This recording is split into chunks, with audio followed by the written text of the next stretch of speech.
সবাই এমনি দৌড়লে এমনি তো আমরা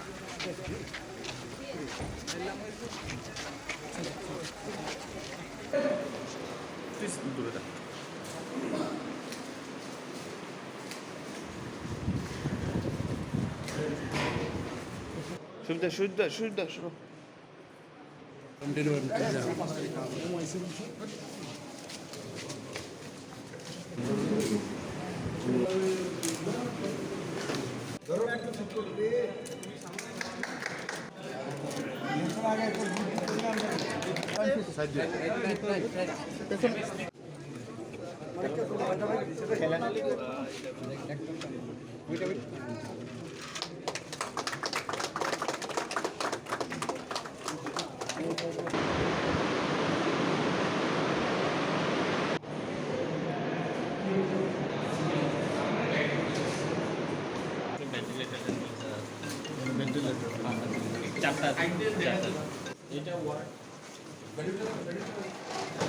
কেয়ার সেন্টার তো অনেক দিন ধরে গোমতী ডিস্ট্রিক্টের যে হসপিটাল সেখানে অনেক দিন ধরে ডিমান্ড ছিল।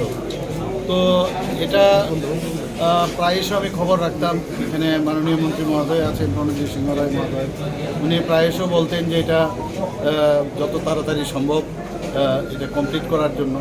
তো সেইভাবে সমস্ত যা একটা ট্রমা কেয়ার সেন্টার শুরু করার জন্য যা যন্ত্রপাতি বা ইনফ্রাস্ট্রাকচার দরকার, ডাক্তার দরকার, সেই বিষয়ে আমরা কথা বলেছি আধিকারিকদের সাথে। তো সেইভাবে এটা তৈরি হওয়ার পরে আজকে এলাম। তো অত্যন্ত একটা গুরুত্বপূর্ণ এটা একটা সেন্টার, কারণ রোড ট্রাফিক অ্যাক্সিডেন্ট এই জেলার মধ্যে বিভিন্ন জায়গার থেকে রেফার হয়ে আসছে, বিভিন্ন যে এই ডিস্ট্রিক্টের যে আমাদের বিধানসভা কেন্দ্র আছে সেখান থেকেও আসে, প্লাস এখানেও জাতীয় সড়ক যেহেতু প্রচুর রোড ট্রাফিক অ্যাক্সিডেন্টের কেস আসে।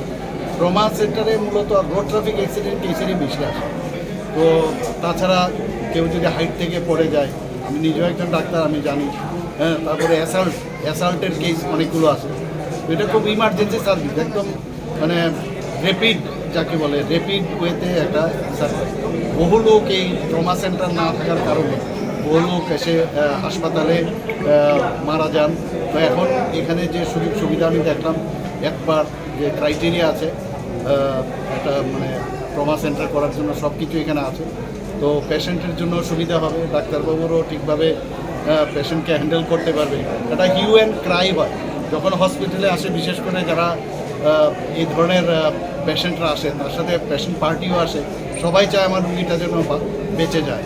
তো এখানে সব মানে সুন্দর একটা ব্যবস্থা আছে, এবং এতে করে এটা তো একটা ম্যানেজমেন্টের একটা পার্ট। তাছাড়া এখান থেকে প্রায়শ যেটা আগে জিবি হসপিটালে বা জিএমসি বা আইজিএম হসপিটালে রেফার হতো, সেই চাপটাও কিন্তু কমে যাবে, প্লাস দূরত্বটাও কমে যাবে।